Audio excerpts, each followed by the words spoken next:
We're giggling, but welcome to On the Brink with Andi Simon. I'm here to help you see, feel, and think in new ways. My job is to get you off the brink. And our podcasts are here to bring people to you you might not know or meet otherwise, who have stories to share that are going to help you change your story. And remember, every time you hear someone's story, your own brain begins to shift things around until you go, oh, I can do that. Or, wow, what a great idea. And so the whole idea of a podcast, whether you visualize it and see it or you listen to it, is to help you see, feel, and think in new ways so that you can soar. And that's why I bring wonderful people here, and people bring wonderful people to me to be here. Today is just going to start out a little bit different. The co-author of my book, Edie Frazier, who is on the bottom of our screen here, she and I wrote Women Mean Business, over 500 insights from extraordinary leaders to spark your success. And it's been quite a journey. And as Maryles Casto, who's come to us through Edie, has said, is that turning a page and changing your life is really amazing. But that's what we wanted to do. And I wanted Edie to introduce Maryles to you because she's very important in her own life. And then just Maryles and I will talk about her own journey so that you can learn from it, because there's wisdom here that is going to be difficult to get from reading her bio or looking at her great website. So this is an opportunity for us to share, and in sharing, we can all grow together. Edie, thank you for joining us. Please, I can introduce Maryles when you're done more formally, but this is so special for you. Please tell us about your experiences with Maryles Casto and why it makes you smile so.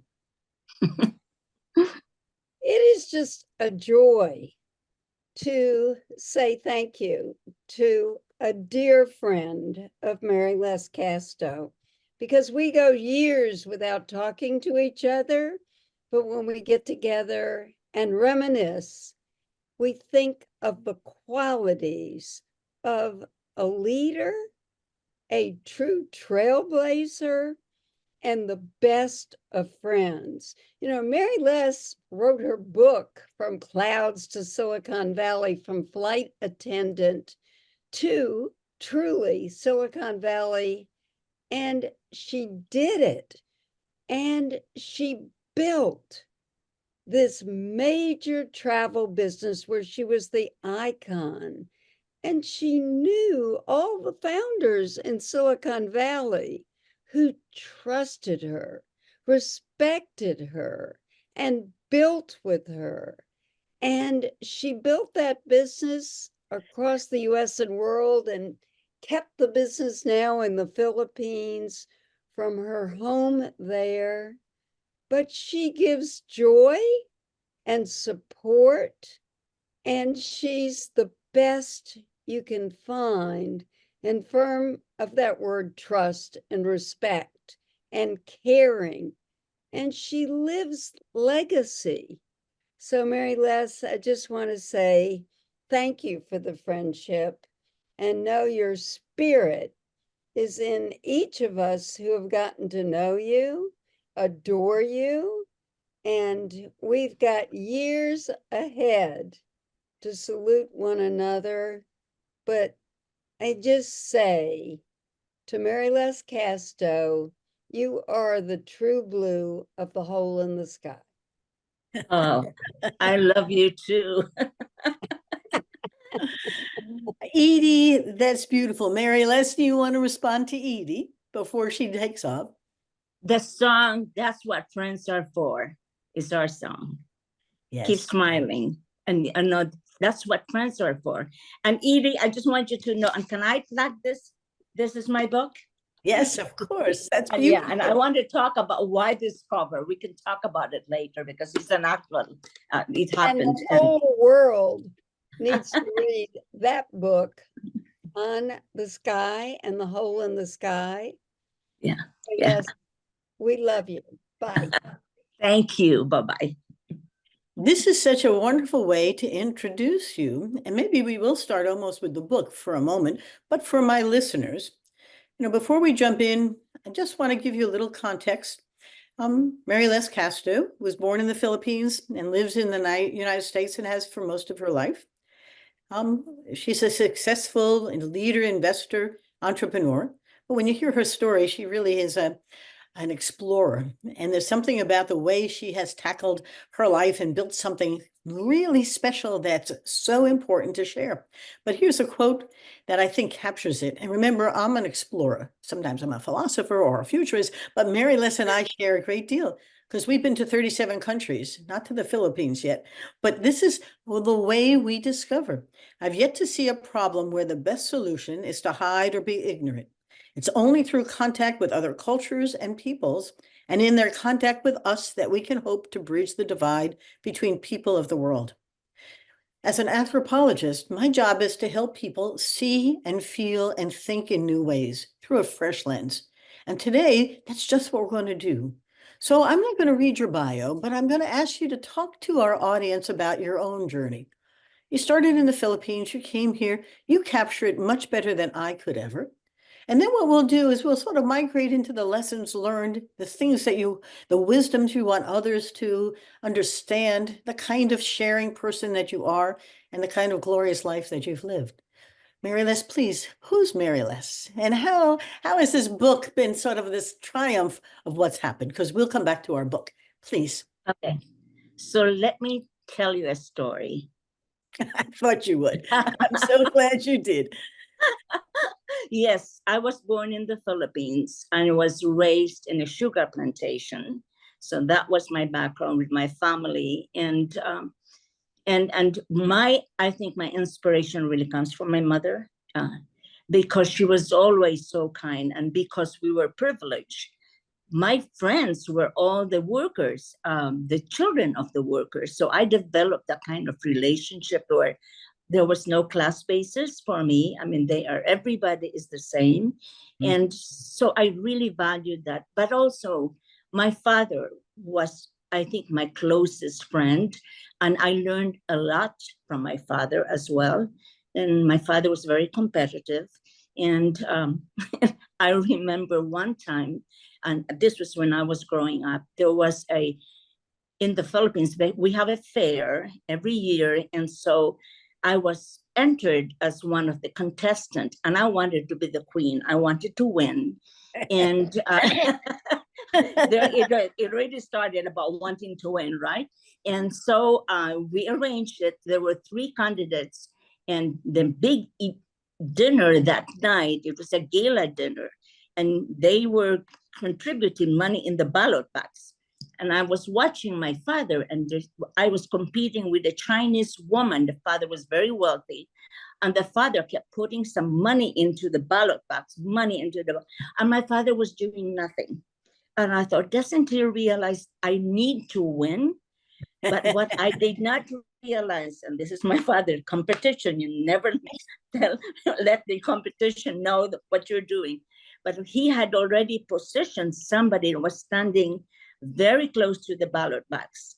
And at the very last minute, maybe a minute before it closed, he drops this whole bundle of money. So guess who became the queen? That was not deception, but that was smart. Smart. Because he knew that he had to do it this way. And so I learned that, and that was one of my lessons in my business. And, I'm, can be very open, but also never give, everything that you can in the competition, yes. But also, I never liked school. And because I needed to want to be outside. I get very bored, especially when they tell you, do number 1, number 2, number 3. And all I could think about is, why not do number 10? Why do we have to go through this whole process of developing? And I couldn't pay attention. I didn't realize at that time that my world was outside, and I was very mischievous. And I remembered one time when they were trying to, it was a Catholic school run by the nuns who were very strict. I should have known. Of course, the rebel in me already said, I don't like blues, I don't like this, and I don't like you. Anyway, I was in class and I was doing something mischievous. And anyway, I was reported, and so they punished me. They punished me by I had to walk around with this garbage can in my head. And so what did I do? I went into the classrooms, and then I started dancing. And so they didn't know what to do with me, but I created a whole fiesta. So I was already learning through all these things that I was doing. And I think I applied a lot of that in my business world because I never saw the challenges. I No. always just went and thought that, I'm going to try it.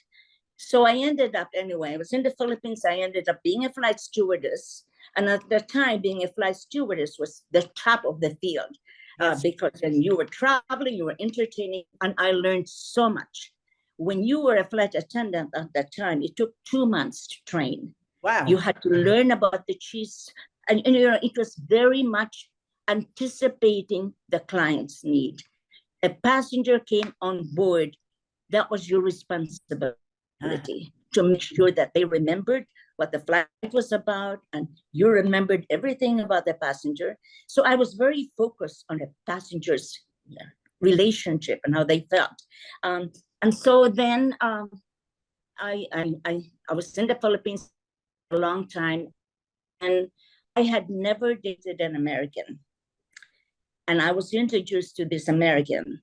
And needless to say, after 2 dates, I decided I was going to marry him. Of course, he didn't know anything about it. But when we have our mindset, there he couldn't say no because I was determined. So needless to say, after he fell in love with me, of course. And so we got married, and I had to break this news to my father. My father's Spanish, my mother's half Swiss.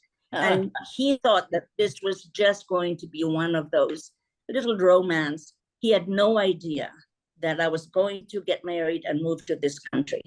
And it just broke his heart. But I was determined to come to this country, and I did. But my husband did not have any money. We had money, but my husband did not. And so it came to fruition when we were on our honeymoon. And all of a sudden, we had to go on that $5 a day. Remember that book? Yes. And I thought, this is not going to work, because if I was hungry, I wanted to have this restaurant here now. We had to walk for 20 minutes to find a restaurant that was in that book. I hated that book. And then I realized that this was changing my life. Yes. And when we arrived in the United States, I had nothing. You couldn't fly as an airline stewardess if you were married.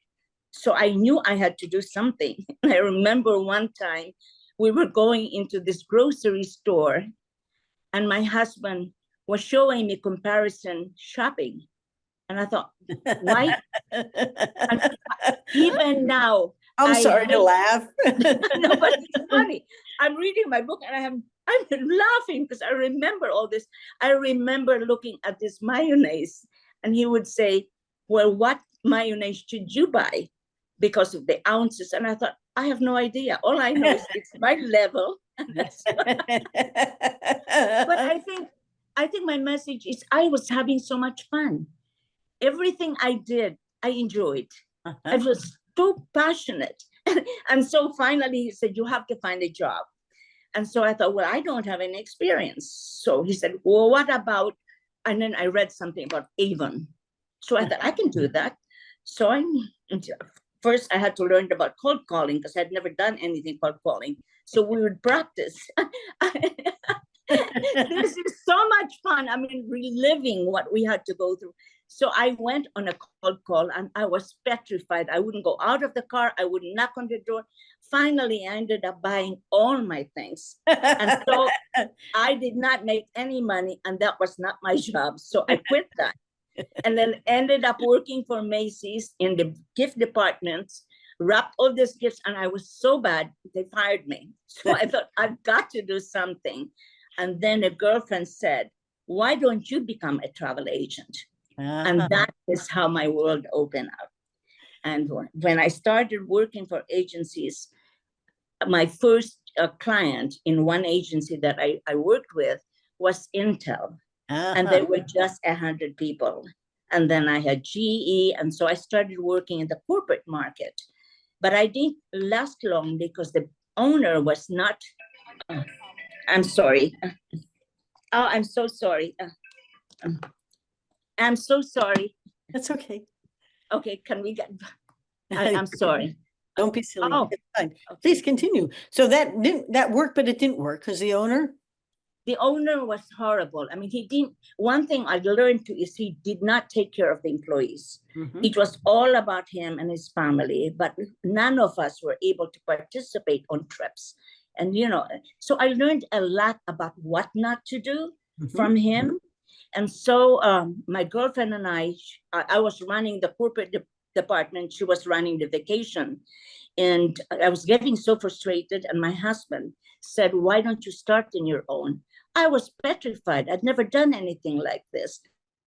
But, you know, you try it. And with $1,500 each, we partnered together and we opened this agency. But I did not tell anybody where we were going. I did not tell our clients. And so we opened this little agency in Los Altos. We had no money. We had Repo Depot. I mean, you know, name it. It's the same Silicon Valley, how you start up, you know, hole in the ceiling. And I waited and waited, and there was no calls because I had not told anybody. So I decided I was going to go cold calling, thing that I hated the most. But I was dressed to the T. I had on my high heels, and I started walking around in the Silicon Valley Park. And I was walking, and then I saw this gentleman that was standing. It was a company called Rome, ROLM.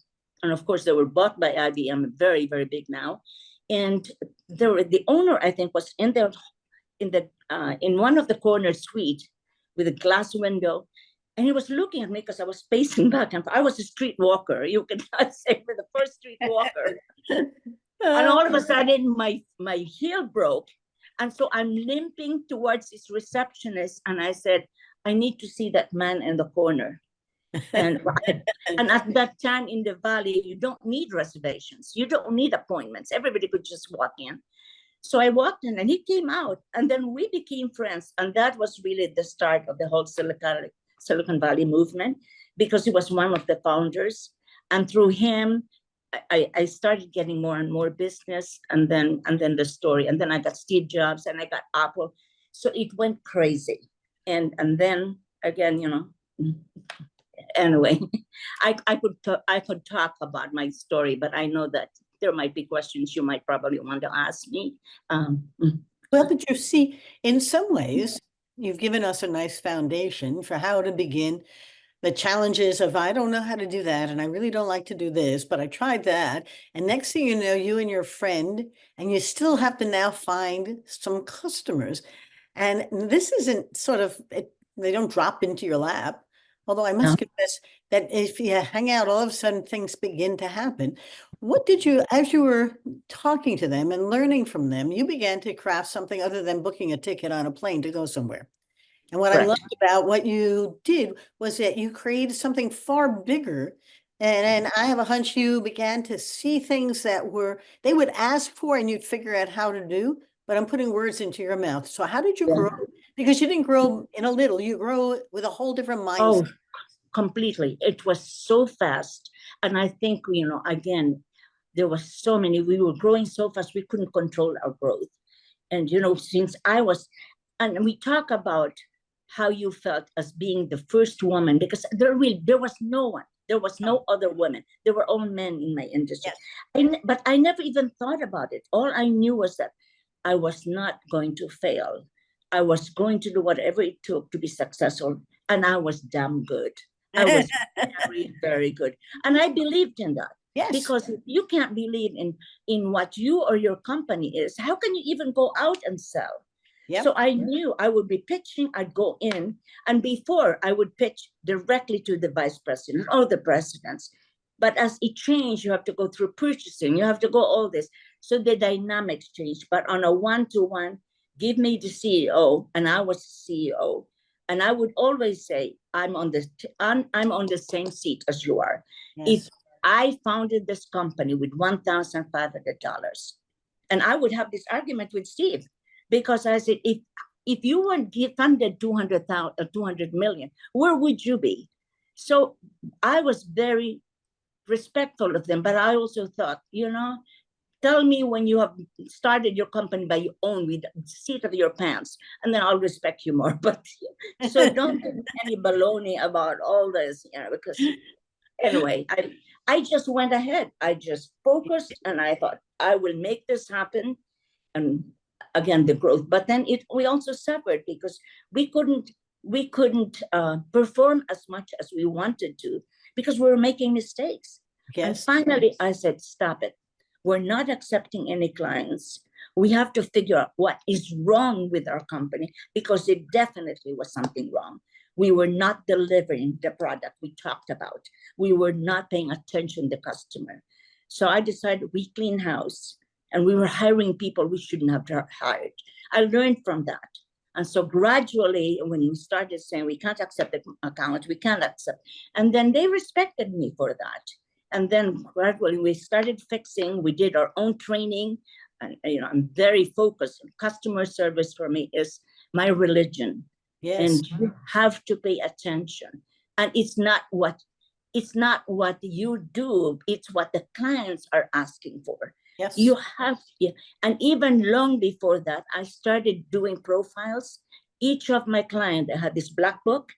I would write everything. Who wanted coffee, what kind of newspaper they had, and every single detail. This was before anybody thought about putting it all down, but I did. Yes. And then I also came up with new service. I decided I was going to do my own visa passport. Yes, I did not want anything touching my client except me. Yes. So anything that needed, not just the travel part of it, it's how you get to the airport. So I had airport service, people with uniforms, they're all in the yellow necktie. I had a limo service that would pick up all my VIP clients. They didn't have to ask me. I anticipated every move they made, because my responsibility is when they called Casto, I was responsible for them from when they left the airport or when they left their home until I brought them home. I was sitting on that flight with them. I was getting the car with them. I was being in the hotel with them. I thought about only the clients. So, and I made sure everyone in our company understood that. We don't survive without our clients, but we have to think ahead and anticipate whatever they're needed. Think about it though, because nobody came and said to you, you're missing a major part of the business. You weren't selling anything really. What you had done is become a colleague of your clients. Correct. An extraordinarily important part of their experiences. It's really a beautiful story about, it's not a travel ticket, it's not a limousine, it's this whole experience where I don't want you to have to worry about a thing.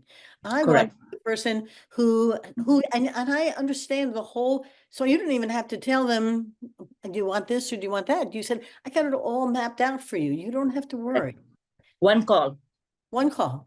Now, how did you begin to scale? Because often I have entrepreneurs who arrive at 10 million or 20 million and want to scale to 100 million, and they're not sure how to do that. You scaled, and you started to talk about training. I mean, that's really what we're talking about here, is the scaling. How did you do it? Tell it. Well, I started buying agency. Again, recession. Remember when we had this major recession? And I thought, this is an opportunity. I can buy now. And I decided I was buying agencies, but strategically. I had 15 offices all over the United States, because it had to be a very strategic movement. And by the time, I mean, we had offices everywhere, but I was very strategic. I did not want to just be Silicon Valley. That would be putting all my eggs in one basket. So my offices were in San Jose and Palo Alto. I decided I needed a different kind of a base. I needed the banks. I needed the government contract. So I went to San Francisco and expanded my business there. And then I decided I needed 24-hour service, because a client doesn't end at 5:30. When they travel, what happens? They have to have a way of calling us. I did not want them to call the airlines. They were my clients. They were my responsibility.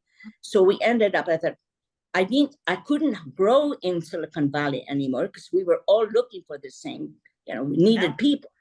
So I was having lunch with one of the senators who would come to the Valley and, business opportunity. And he was a senator from South Dakota. And he said to me, South Dakota, we could do some business. So I had never been to South Dakota, Rapid City, actually. So I flew there with my HR. I said, let's just check it out. So we put a blind ad to just say that we were coming for interviews. We got 500 responses. They all And I want to thought, work for you. Wow. there is a market here. But what I wanted to do was put my training there, but I also wanted my 24-hour service. Yes. No one was offering 24-hour service at that time. The airlines were, but not any travel agency. So these were all the things that I shouldn't say because there were a lot of people involved, but I would say vision that you have to look at and say, what now? What else can you do? How can you enhance your service? But what is it that the clients need? And so as we were developing the corporate market, there was no one who can touch us in the corporate market because we had every account there was. And I also worked very closely with a lot of the venture people. Uh-huh. So when they were funding companies, of course, for travel, I owned it. Yeah. And You so I all had to branded you, right? They endorsed you and you just came right along. absolutely. Yeah. I would say, you're funding this company. How do you know they're protecting you? Travel is the second largest expense. Working with me, I will guarantee you, because I also bought stock for all this company, because I thought we have to be investors as well. So even if it's small, but I felt that every flight, I was looking at that as a shareholder. Oh, Maryles, you are so wise, and so it's fascinating listening to you because once you got going, nothing stopped, huh? You just keep figuring out pieces. You said something important though, and it's not a bad time to sort of migrate into the team. How did you support yourself around you with smart people? And what were you looking for in that team? Because they gave you the ability to multiply. They were your multipliers. Mm-hmm. What kinds of folks came in and how? One of the things that I read was that you treated this like a family. Sometimes families are good and sometimes they're not. Your thoughts? Correct. Yeah, I wanted them to feel as proud. When we were looking, after I bought my partner out, after 2 years, I felt like she was so worried about expanding. She was so worried about losing money. And I thought, you know what? We're still very small. If we lost money, if we went belly up, I want to belly up myself. I don't want to drag her down. So I bought her out. And then we had to come up with a name because at that time, I think we had 9 employees. But when I bought her out, she wanted to do a vacation side only. She was not interested in the rest of it. So I had to come up with them. And I said, okay, what is our name going to be? Because our original name was Travel Experience. And so we had this powwow. And they said, well, why don't we call it Casto Travel? It's your name. And I thought, no, I have to be very careful because if I give you my name, you have to guarantee you're going to back it up.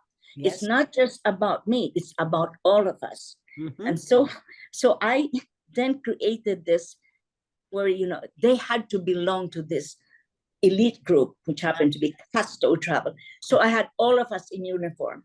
They helped design this uniform. And we would go to all the functions in our uniform. But you know the symbolic meaning of that. You're a meaning maker. And the symbolism is not inconsequential. They belong. People want it, right? And therefore they knew how to behave, how to think, right? And they took it home to their families and they were part of something much bigger than just having a job. Correct. Yeah. I made them very proud of being part of us. I said, it's not me, it's us. The CASTO is you, together. Of course, everybody thought it was Castro when they look at me and say, oh, Castro. No. There's no R in this. But you know what it was? We had so much fun. We really did. We put events together in the company. We'd come in with different hats. We'd come in with different costume. And, I couldn't wait to get into the office. And they felt the same way. There was so much joy. Lots of sorrow too. We'd cry. We all shared. We had divorces, we had birth, name it. But we were together. Yes. And that is very important. Amazing, because you did it and it worked and it became something well beyond itself. I want to get to your book, but I also, you grew it and then you added new services and then you began to see it grow and then you finally sold it. What was the impetus for? Well, when we started the business about 5 years later, we got a big offer, this company. And in fact, this is a funny story because this company was a very large company and they were interested in buying us because they wanted to get into the valley. Silicon Valley was just starting. It was getting a lot of attention. And so they made an offer and, I said, no, I didn't want to, blah, blah, blah. Anyway, and he and I became, we had a good relationship because when Intel became such a big company, purchasing people came in and then they decided, you know what, I was too small now and they were concerned about my capacity to service them. So he was very, very large, one of the largest agency in the United States. So they gave him the business. So we partnered together. And so that's when he really wanted to take my business and buy me. I said, no, it wasn't going to work. So that was the first venture. And the second one was a company that was from Omaha, Nebraska, another very large company. And at that time, we had Andi Grove, who became chairman of Intel. And Andi became a very good friend because, again, he was a client and he became a friend because I knew everything about his travel. And he was so paranoid that if I wasn't going to take care of him, something would happen to his travel. So the second offer came in, and so we said, okay, we'll take it seriously. The gentleman flew in from Omaha, and somehow, I just did not feel that they were the right partners. They didn't understand Silicon Valley, and I just felt that, it's not going to grow. It would not.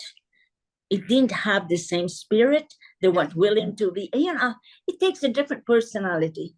So we thought the deal was done. And at the last minute, I had to call them to say, okay, we've arranged it. I picked up that phone and I couldn't say yes. I said no.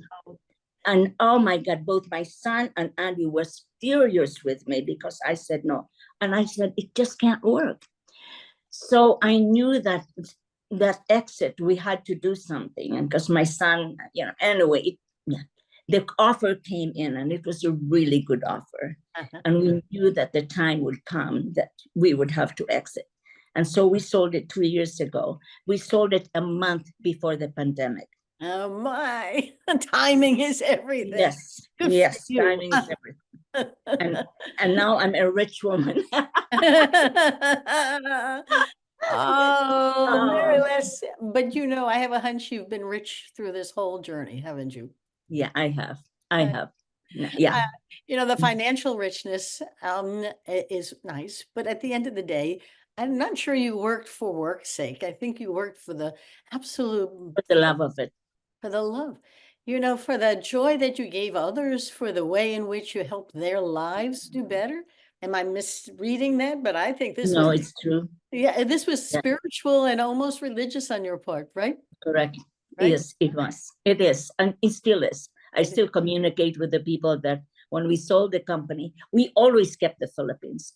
The Philippines, when we were growing so fast and we knew that we had to expand, I wanted to expand internationally. And I know it was either India or the Philippines. Yes. And I knew that I knew the Philippines because I was from the Philippines and I knew the customer service, all the technology driven because our business was very technology driven. Yep. I knew it was about personal travel. And I knew that hospitality, it's like somebody said, it's Asian hospitality with business, Yankee business sense. That's Yeah. how somebody described me. But that's Yeah. terrific. But that's a great image of it, right? I mean, Yeah. because you blended all of these together in such a way that you created a whole new way of doing things that isn't Yeah. a this and it's not a that, but my goodness, but it worked. And it's really brilliant listening to you talk about it. Talk about the book. Was this a way of capturing this and having a legacy? Is a book about this journey that you just shared or something different? Yeah, it was something that I knew that I felt like there was a book in the making, and but I never got the chance to sit down. And this was after we sold the company, and I was in a house and I was meeting with some friends, and I just all of a sudden it just came to me. I had to write my book. I said, I'm ready for that. And I thought the story had to be told. I wanted other people to read what I went through and how much I have enjoyed my life. Yes. And and I wanted my grandchildren, maybe not now, but later on, when they're, of course I dedicated the book for them, but I don't think they fully understood the challenges and all, but when they're grown, and maybe one day when they have their business, they can look at my book and say, you know what? Yeah, grandma did something. Yeah. And I have to share with it the cover it. And remember, Yes, I tell was us about telling the you about cover. this Yep. cover? Tell us Yes. about the cover. Yeah, this cover was an actual one. And when I decided, when we were doing so well, and I thought, we needed exposure now. We wanted people to know more about Casto travel, not just in the valley, but other areas as well. And so I had this girlfriend who started her own business, a PR business. And so I called her. I said, Brenna, hey, listen, I'm ready to do something. I want the exposure of Casto more globally or more internationally or more regionally. And so she said, okay. So San Jose Mercury News was going to do an article. And the photographer said, okay, I can do your shot, but I don't want to do it here. I have an idea. Meet me at the airport, 6 o'clock in the morning, and we'll do a shoot. And I said, oh my God, what is this about? So I met him at the airport, and he had this truck. And in the truck was this desk. But he told me, bring your, the thing that you really want to put on the table. And I said, okay, but I thought, well, maybe it's just at the airport. So I bought these 2 doves or 2 birds because Casto Travel is all about birds, because that was my logo. I want to fly. I want to spread my wings. So I brought these 2 birds, and then I thought, where are we going? He said, just follow me. And at that time, nobody can tell you, there's no security, no nothing. So he drove his truck. We're in the runway, and he put the desk in. He said, now let's stay here. Let's get this all organized, and let's wait for the plane. I said, wait for the plane. It took 3 hours to get just the angle. Oh God. I'll put it And up I again. thought I had to use this book. I'll put this it up cover. again so we can see it. Put it up again and hold it there for a second. So that's you, and that's the That's plane me. coming over you. And this is just the story is as beautiful as the cover of the book. We would not know why that book cover is so important, but that is a cool, and Yes. that captures you, doesn't it? That's you. Yes. Yeah. And the flying was because my father, when I was little and I was growing up, my father had an airplane. He had a small airplane, and he would be traveling from different farms, and he would bus us when he was coming home, and we'd be at the airport. I always loved to fly. And so my father and I would go up flying. Yes. And he would say, okay, Maryles, look for the hole in the clouds so that we could get in and we could fly higher, and then we would do our maneuvers. And that's where I thought, in tribute to my father, there is a hole in the cloud. And whatever I do, I always have a hole in the cloud to get out. Yeah. But your whole life has been finding that hole in the clouds and soaring up through them to get on top. This is such sometimes I ask the people I'm interviewing some lessons that you wish someone had told you then, but I think that your story isn't easy to capture in a lesson or two, unless there's something you think your younger self wish somebody had told you. Is there something that you can share? Oh gosh, somebody told me, and so many people told me. I mean, things. I don't know. For me, it's maybe kindness. For me, it's not a word we use a lot, I know. and it's really and it's time for us to be kind to each other, Yes. and you don't have to be a jerk. No, really. And I this was my actual experience. I was invited by United Airlines to go to the Academy Award. At the time, we were big producers of United, and so I went. And then that night, this was Pretty Woman. Remember that? Yes. Julia Roberts. Anyway, we were staying in this beautiful hotel, and when we were being picked up in the limo, they were invited. Larry Allison was invited with his girlfriend, and she was just fantastic looking. And then John Chambers from Cisco. So we were all going together. And when we got down, the limo was there. The door opens, and Larry Allison and his date came in, and he closed the door and he says, "I don't share my limo."